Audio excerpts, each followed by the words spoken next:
What if I'm not as passionate as you about what I'm selling? That's a loaded question, and it's very deep because there's a lot of people out there that are doing things that they don't want to do. If it was up to you, you would do something else, but you're doing this because it's all you have, or because you think it makes good money, but you don't really know if you like it. You feel like you don't like it. You feel like you're not passionate about it. So you have 3 different options to do when it comes to this kind of situation. The first option is, look, people say sometimes you have to work in the muddy puddles to get to the rainbows, okay? So sometimes you have to do something that you don't like. For example, I worked at gas stations, Subways, ice cream trucks. Ice cream truck was the worst. My friends used to chase me around in it, but I was the best damn ice cream salesman in the neighborhood. I did jobs that I didn't want to, but I had a purpose in mind. I'm doing this so I could save up this much and then I could do this. Now when I do that, I'm doing this. The first question we have today is, what do I do if a customer yells at me on a cold call? And this is a good question, because a lot of times the average salesperson will just hang up or end the call right then and there and then say something under their breath and think they won the battle. And I always tell salespeople, how do you think you've won the battle by saying something under your breath or hanging up the phone? The only way you win the battle in sales is if you generate the sale, if you close the deal. So I tell people all the time, if somebody's yelling at you, number one, you want to acknowledge why they're yelling. Is it because they're getting a lot of calls? Is it because they weren't expecting your call? I would hash that out right away and say, look, man, it sounds like you're frustrated. I totally get it. I'd be frustrated myself. Here's the thing. This is my first call and my last call I'm going to give you. And the reason for my call was because of blah, blah, and blah. And that's when you put your value inside of it, right? The reason for my call is because you're a flag for a phenomenal opportunity. The reason for my call is because I get very competitive and aggressive, and I'm sure I could give you a better deal than what you've heard so far.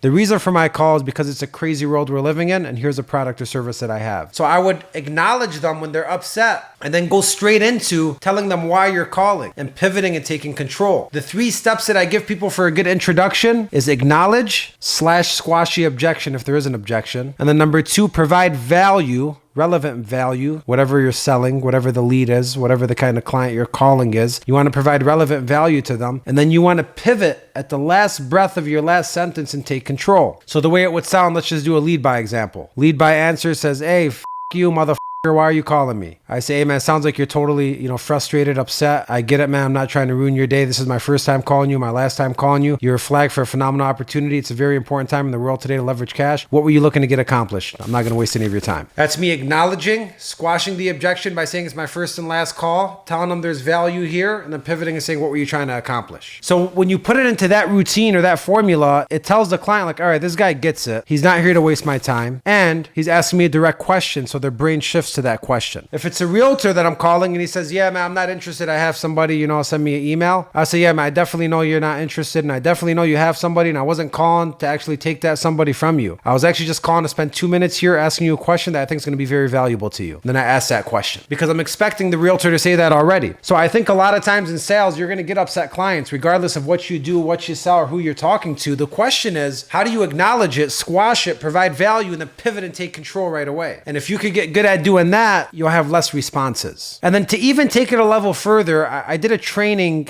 yesterday for about 100 people. And that training was for these bad calls and the bad calls that end that don't get callbacks. And the whole training was about how the top salespeople in the world take these bad calls. They take these hangups, especially the ones that there is an opportunity for. You're like, all right, this person needs help. I could definitely help this person, but that person just doesn't give you the time of day. They hang up on you. They're disrespectful, whatever it is. Those should not be left alone as well. If they hang up on you, what should you do? I would send them a text. Hey, Jake, man, it sounds like you're super frustrated. I'm not even going to call you back. I don't want to bother you at all, but here's what I will tell you. I have a phenomenal opportunity for you. I need 2 minutes of your time. If it works better through text, we could text. If you want to call later, we could call later. I'm up for it, but I'm not going to let this go. You got to hear me out for 2 minutes, brother. And then I said my brand right under it. And then maybe 4 hours later, hey, Jake, did you get my last message? And then in the evening, hey, Jake, I'm in the office for 30 more minutes. You got 1 minute for me? And if he still doesn't answer, day 2, hey, Jake, good morning. I know you were upset yesterday, man. Are you having a better morning today? And then in the afternoon, hey, Jake, man, I still haven't heard back from you. I promise I just need 30 seconds of your time. And then in the evening, hey, Jake, you prefer to text? And the next day, and the next day, and the next day. And I'll give it 7 days with those kind of clients or leads that have an opportunity, but they don't want to give you the time of day and they hang up. The battle is not over yet. And if you gave me 100 of those clients, I'd probably convert 50 of them day 4 through day 9. And then you ask yourself, how many salespeople are giving up on day 1, 2, and 3? Well, I got the competitive advantage because I'm still going day 7, day 8, day 9, day 10. I don't care what you tell me. If I know there's an opportunity for you, you got to either tell me, F off for good, Opt me off your list. Stop calling me. I'll never work with you. Or we're going to have a conversation. And I'm not doing it in a insightful way. I'm not doing it in a disrespectful way.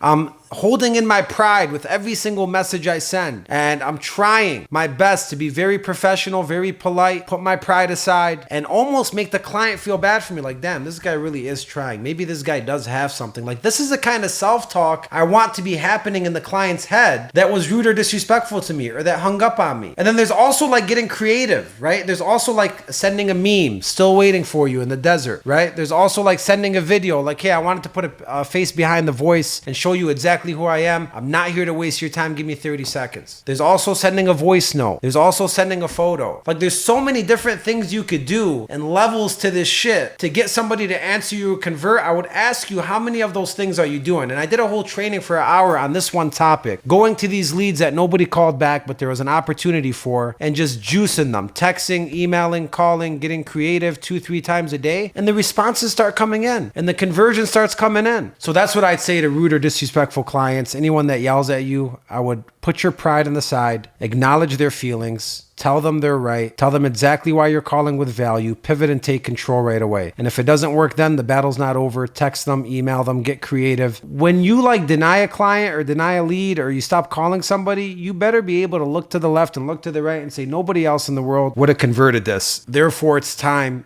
to actually withdraw it. And if you could say that every single time, you'll be in a good place. What's been your strategy with lead sources, lead automation, since you started originating again? So yeah, that's a good question. So my main source or platform is Bonzo right now. I'm using Bonzo campaigns for my clients, referral clients, for my realtors, for my regular clients. I'm building campaigns as I go. So they're automated and they go out from me. Whenever somebody replies to my campaign, I cancel the campaign and I go fully manual, custom touch on every single client. I also dial out of Bonzo. Now I'm getting to a point where I bought enough leads where it's hard to dial through 300-400 leads. So now what do? I left a video about this. Well, now I'm looking for a dialer to hire and pay them a nice amount, plus pay them based off of conversion and transfers, and then have a dialer calling through those leads and only connecting people on the phone with me, because I think my time's too valuable to be dialing 300 people and getting 25 answers. And then as far as lead sources are concerned, I'm dabbling in everything. I put a budget together with my man at WestCap. We did a little bit of Zillow, a little bit of Realtor,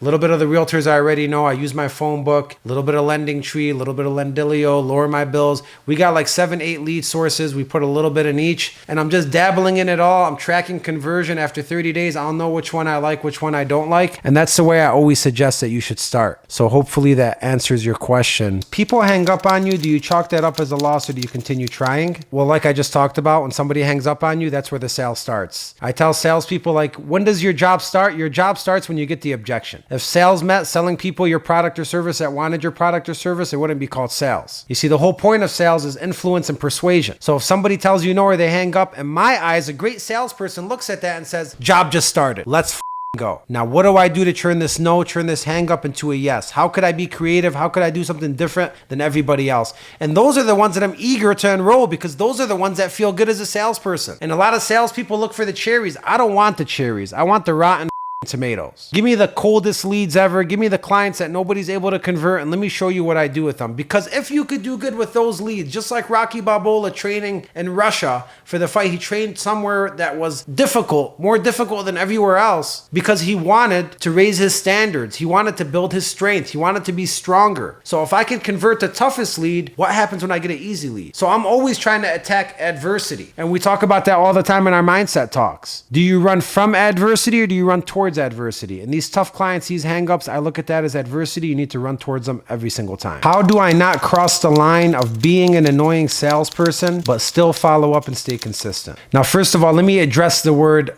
annoying. If I'm bothering you about, let's say, buying solar panels, and maybe I'm not passionate about solar panels, but I know a thing or two about solar panels, and let's say it's not saving you a great amount, saving you a tiny amount, it's a long-term solution, I would think I'm annoying you because I don't see the value in my proposition. And the reason I say that is because when somebody says, what do you do when you feel like you're annoying somebody? The first thing we need to address is you feel like you're annoying somebody. If I'm calling you to save you $500 a month, if I'm calling you to get you the Harley Davidson that you've been dreaming of, if I'm calling you to get you your dream home, I don't think I'm annoying you. I think I'm coming from a place of need. You need somebody that's good, and I'm going to make sure you get that service from a high level professional that could take care of you. So I think when you say the word annoying, you're not believing in your product or service at first, because I don't think I'm annoying anybody. And if somebody tells me I'm annoying them, I say like, look, I'm super passionate about what I do. We talked about A, B, and C. I know your goals. This makes sense for you. I mean, if I'm really being annoying to you and this really doesn't make sense and you want nothing to do with me and you don't want to hear me out, I'll leave you alone. Or we could set an appointment. But my time's very valuable. So I want to make sure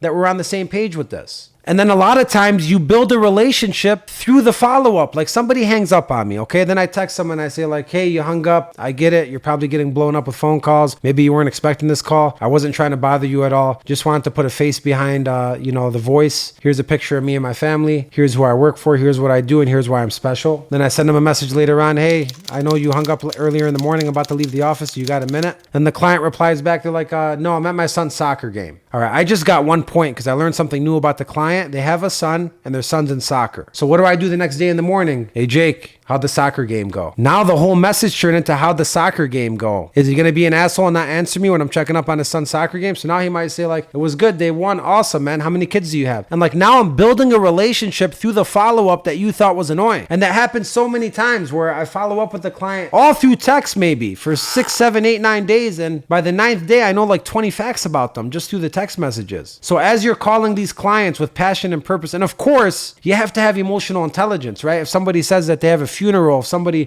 told me the other day that they had bronchitis, they could barely talk on the phone. I said, oh my God, I'm so sorry. Don't say another word. I'm going to get off this phone call. I'm going to shoot you a text with my information. I'm also going to send you some things that worked for me when I had bronchitis, and just shoot me a text as soon as you feel better. No rush at all. I sent that to them on Monday. Then on Wednesday, hope you're feeling better. Did you check out the tips I sent you? Still don't call me if you're not feeling well. Then on Friday, happy Friday. How are you feeling? And like by Monday, I'm the only one that checked up on this person's bronchitis, and now they're going to call me. So a lot of times you think it's annoying. Like annoying would be, hey, you hung up on me. When can you call me back? And then later on, like, hey, I called you twice. Do you want to hear what I have to say or not? And the next day, like, hey, I'm calling you again. And the next day, like, hey, I'm following up with you. Like when your messages are plain Jane bologna sandwiches, it's going to get boring, repetitive, and that's when you're annoying. But that really ties into your personality and your style. I try not to be boring and not be annoying, and I try to make them smile through a text. Like even sometimes when a client doesn't answer you, this is a great thing to do, okay? If a client doesn't answer you and they go ghost, what salespeople say, what I want you to text them is like, hey, Jenny, you haven't answered me in 6 days. That's for one of 3 reasons. Please vote on the reason. Reason number 1, you're not comfortable with me or my company. Reason number 2, you found a better deal somewhere else. Reason number 3, something's happened that's personal, and I really hope it's not this reason, but if it did, let me know. Please respond and let me know which one of these you're feeling. And I'll get number 1, number 2, or number 3. Why? Because instead of just asking them a question or sending them a text, now I sent them 3 options to answer me. And like you could switch up the verbiage on that, but like doing things a little differently to get an answer. How about sending a video on day 6? It's been 6 days I've been calling you. I never send videos. I was trying to keep my personal face and personal life out of this, but you're truly important to me. Give me a call back, shoot me a text. If you want me to fly a kite, please tell me fly a kite. I'm not annoying. You see me, I'm sitting in my office. I've been a financial advisor. I've been a consultant. I've been in the industry for a long time. I'm not here to bother you. Give me 1 minute of your time. I promise I won't waste it. And if not, just reply stop and I'll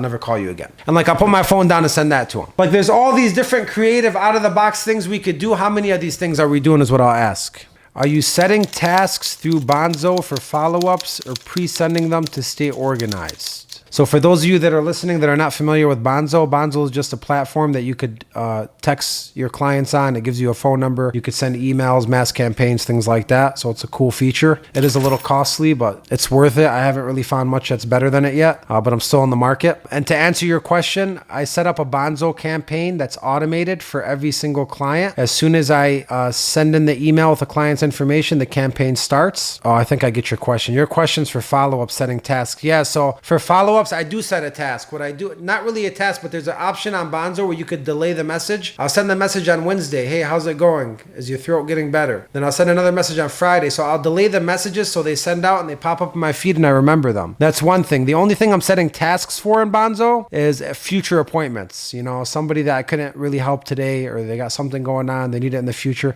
I'll set a task in the future. It connects to my calendar and I try to check my calendar every single night and then write down my schedule so I don't miss anything. So yeah, I would set tasks for those kind of situations. I seen your video on asking for referrals and I feel like it's a little pushy. What's the best way you suggest I do it? And when I tell you that, I don't mean to like call anybody out or make you feel a certain way, but what I'm saying is like, this like kind of goes with the theme of like, I'm being annoying or like, I don't want to be pushy. Like asking for a referral, how would that be pushy? Again, are you asking for a referral so you could annoy somebody and bother somebody? Because that's the way you're looking at it. And you got to change your perception on what you do. If I'm asking somebody for a referral, I'm doing them a favor. I'm doing them a service. I'm like, hey, my schedule's very packed today, but I really enjoyed talking to you. Honestly, I'd rather talk to your friends and family than just take some random calls. I got time to call one person. Who do you have for me? Maybe I could change somebody's life today and they owe you a beer. They owe you a cocktail. Who do you have for me? And I say that because my intentions are to change somebody's life. My intentions are not like, hey, could you give me somebody and I'm going to call them and annoy them and bother them and see if they maybe want to do something with me. That's not what I'm trying to do. It's like, hey, like for example, if my lawyer tells me like, hey man, like, do you know anybody else that needs legal advice? I'll give them a free complimentary call and give them, a half an hour of my time. I could give that lawyer 20 people's numbers right now that need a lawyer and that would love to talk to a lawyer about different things. Would the lawyer be scared to ask? The lawyer wouldn't ask that. You know why? Because they value their time and they charge by the hour and they have retainers. I know because I have a retainer with my lawyer and it's very hefty. Do you not see yourself like a lawyer? Do you not see yourself like a doctor? When I sold chargers to gas stations, I see myself like a lawyer. I'd say, look, man, I'm increasing the profitability in your store. Things are going great. You got to have some cousins, brothers that have stores like you. I don't got a lot of time today, but I'll stop by one if it's in the area. You know anybody in the area? Was I scared to be annoying? How am I annoying? I'm going to increase your profit in your store. How am I annoying? I'm going to help somebody save money. How am I annoying? I'm going to help somebody purchase a home. How am I annoying? I'm going to talk to somebody about the real estate dream and help them with their financial planning. How is that being annoying? That's me doing a favor. So a lot of these questions have to do with your perception. If your perception is, I'm annoying, I don't want to be pushy for a referral, that's your first problem. And that's a deep problem. And it might be deeply rooted in something else because everything's connected. And when I see questions like be annoying and, I see questions like I don't want to be too pushy, it's really just a mindset shift of like, look, number one, do you believe in your product or service that you sell? Number two, I'd say,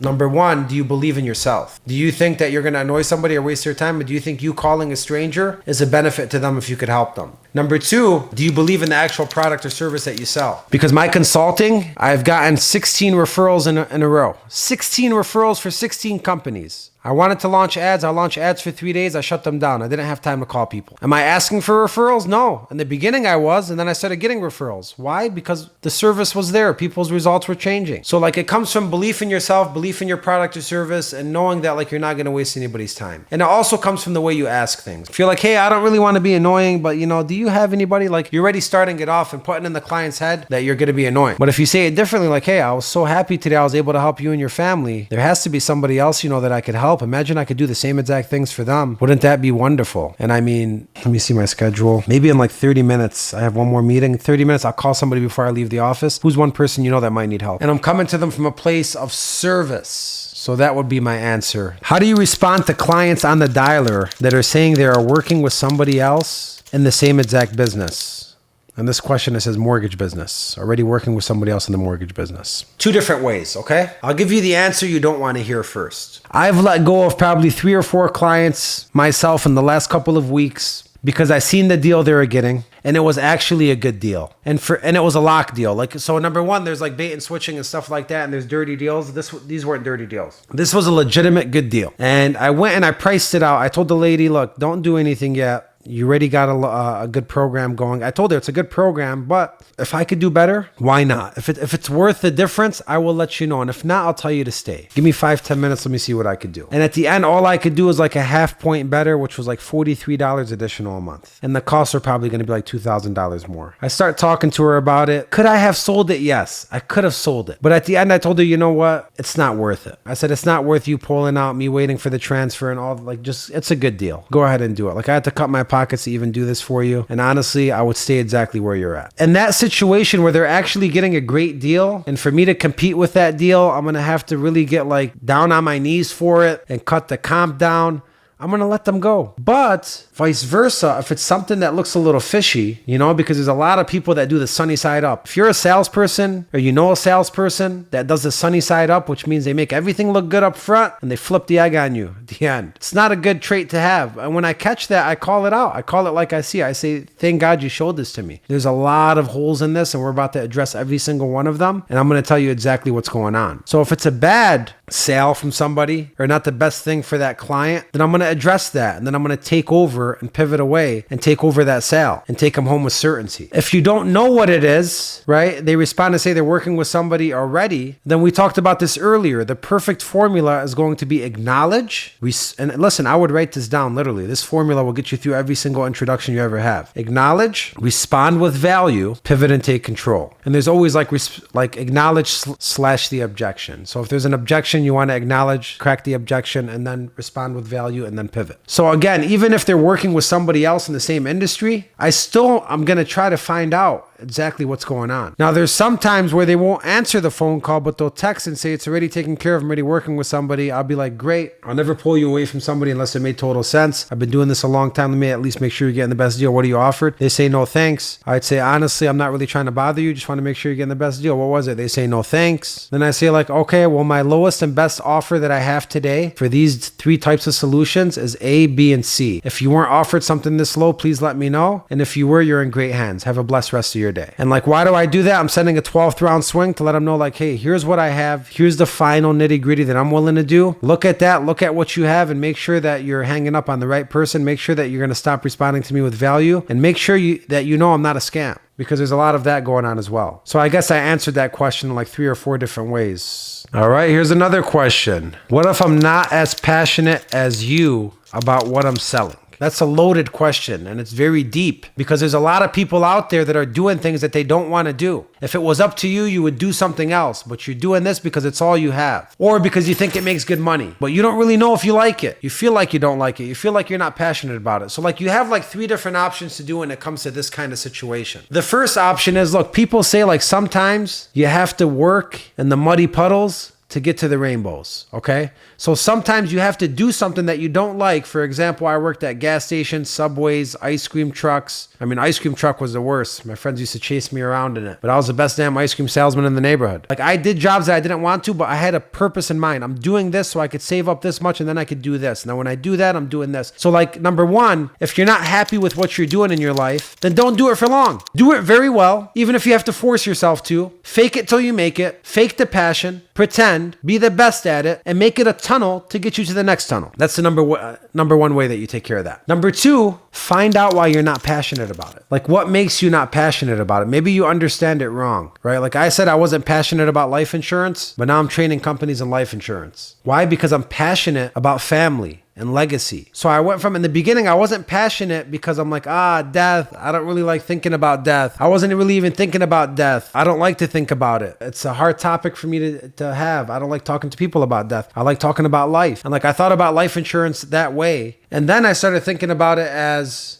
my family. I love talking about family. I love talking about legacy. I love talking about, the family trees and carrying traditions and legacies over generation. And when I switched my approach to talking about family instead of talking about death, I became passionate about life insurance. And I don't even call it life insurance. I call it, family. So I'd say, could you switch your perspective on it? Because mortgages are boring as Everyone knows that. Money's not. I don't sell mortgages, I sell money. I sell dreams. Right? I like talking about dreams and money. Purchases are not fun, but your dream home is fun. The why behind it is fun. The story is fun. Finances are not fun, but figuring out why somebody wants to be financially free and what they do when they're financially free, that's fun. So number 2 is, could you understand it differently so you could, gain some passion from it? And that's glass half full, glass half empty, pessimist or optimist. How do you look at things? Unless you're telling me, there's no bright side to what I sell. There's no bright side to my service. In that case, go back to option 1, which is do it until you don't have to do it anymore. And then option 3, which is, let's just be very real here. We're in a world today where you could get any job that you want. And I'm talking to people in the States, all right? Because sometimes I get people messaging me from other countries. I'm sorry for those people. I know it's a little difficult and it's harder. I'm sure there's still some way that we could get into that you could do something. But that's another conversation. But for people here in the States, look, you could get any job you want. One of my close close friends and trainers. He's a tattoo artist and he's a nurse, but he's an incredible guy. He has a great personality. He's a great listener, and everyone loves him at the hospital because of that. And everyone does tattoos with him because of that. And he's studying to be a therapist. And he wanted to get a job as a behavioral nurse with kids. And I told him, he was a little iffy about it. I said, what are you talking about? I said, you have a personality. Everyone likes you. There's a lot of nurses that are miserable. There's a lot of people that are miserable. All you have to do is just get creative on your resume, send a video, tell them why you're different, tell them why you're unique, tell them why people love you, and you'll get the job. And I swear to you, he got the job at exactly where he wanted to get it. So what I'm saying to people is like, look, you don't have to do what you're doing. You could reach out to people. Like if you want to do something else, I'm not saying reach out to one person, reach out to 50 people that do that something else that you could work for, and send them all emails, and send them all gift packages, and send them all letters, and send them all text messages, and send them all videos, and send them all pictures,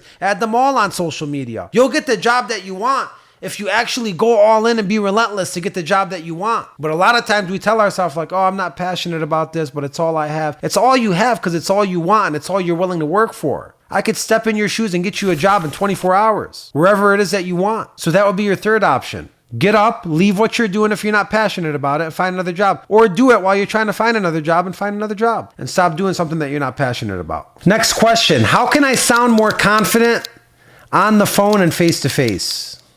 If you want to be more confident on the phone, you got to practice and master it. Like if you ever gave a speech before and you didn't practice for that speech, you're going to have butterflies. You're going to be nervous unless you're a professional and you've given speeches many times. Like if you're new at giving speeches, you're going to be nervous. But I guarantee you, like if you practice a speech for a week, 2 weeks, you flashcard it, you practice it with a couple of people, are you going to be as nervous? And it's the same exact thing on a sales call. It's the same exact thing in a sport. Like how hard are you practicing for your craft?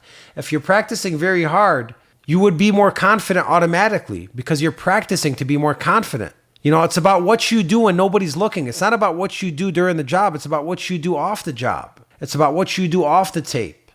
So I think that directly correlates with how hard are you practicing? How hard are you trying? How confident are you in yourself?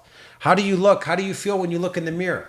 I'm not happy yet when I look in the mirror. I'm like, man, I'm a motivational speaker. I'm a consultant. And I'm still not happy with my body. I got like 20 more pounds to go. I want to be shredded. And like if I get shredded, I know I have more confidence. I'm confident right now. I can be more confident. When I give speeches, how could I do better next time? So it's like that never-ending journey of always trying to get better. That's what's going to get you better. So I would ask you, if you're not confident, are you focused on being confident and reaching a better version of yourself every day? Are you obsessed with it?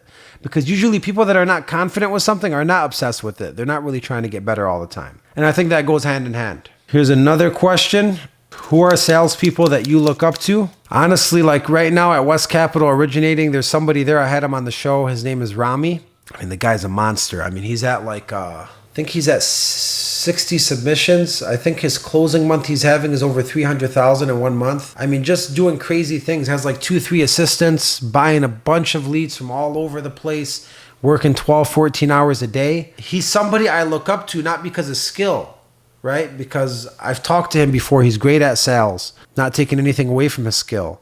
But I don't think I'm missing anything from his skill that he has. But I'm inspired by his work ethic, right? Because I'm not at that stage where I could take calls for 14 hours a day anymore. I was at that stage before. I'm past that stage now. So I think like salespeople I look up to are the salespeople with relentless work ethic. Like those ones, when their eyes on the prize, they just go and nobody could stop them. Like I think that's one of the biggest traits that, the top sales earners have, is that just relentless mentality. Other than that, I mean, honestly, a lot of the salespeople I looked up to, I'm going to say it, I no longer look up to them. Like somebody gave a speech at a sales shop the other day and they were quoting Jordan Belfort. And I said, like, come on, man. Like, this is the guy that you have a poster of, or that you have his quotes saved. The guy that, committed fraud, robbed and lied to people, and then ratted on his friends.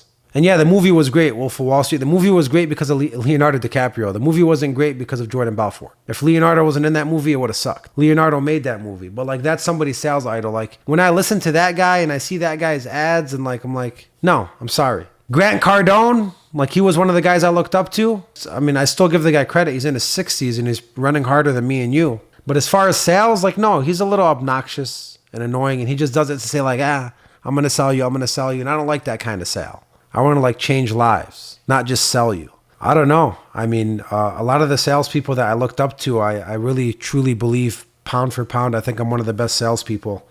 And again, I'm not saying that to be cocky or boast. I legit think I'm one of the best salespeople that I know. I mean, 20, 25 years of all kind of sales, especially going through gas station to gas station, liquor store to liquor store, over all 50 states, starting it at my dad's Explorer truck with one gas station, taking it to 40,000 accounts, taking it to Las Vegas hotels, taking it worldwide, building salespeople. Like, that's real sales, right? And I did that on the street for 10 years. I don't think these guys got it like that. I'm even part of their weekly calls and a lot of these coaching groups and these people that are claimed billionaires. And I'm like, man, like some of our weekly calls are better. You know, some of them are more strategic. I've bought sales courses before. I've read sales books before. If you read my sales book and my leadership book, you'll get exactly what you need. You'll have strategies by the end of it and you know exactly what to do.